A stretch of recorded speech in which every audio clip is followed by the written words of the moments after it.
सभी भली भांति जानते हैं कि राजा जनक भी अपने महल में सोए हैं और सोते सोते सपना देखते हैं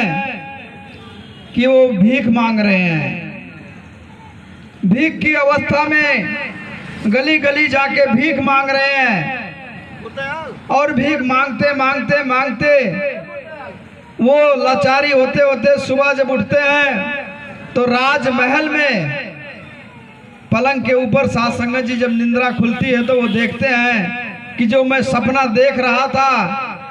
वो किस अवस्था थी और जो मैं आज जाग रहा हूँ ये कौन सी अवस्था है। बड़ी असमंजस में होती है बातें और समझ में नहीं आ रही होती है। जितने उस समय के ऋषि मुनि महात्मा थे, संत थे, सबको बुलाया जाता है और इसके निवारण के लिए वो एक घोषणा करते हैं कि जो इस घोषणा को साबित कर देगा, बता देगा कि ये क्या एक इंसान दो अवस्था में कैसे जी रहा था। साध संगत जी बहुत लोग ने प्रयास किया, अपने अपने ढंग से समझाने का प्रयास किया, लेकिन वो सर्टिफाइड नहीं हो पाए। वो साध संगत जी उनका जो भ्रम था वो मिट नहीं पाया। तब समय के सदगुरु को भी संदेश जाता अष्टावक के चरणों में, जो 8 तरह से टेढ़े मेढ़े थे शरीर की, उनको कहाँ डोली में लेके आया गया साध संगत जी कहारों ने, और लाने के बाद में राजा के दरबार में जब उनको उतारा गया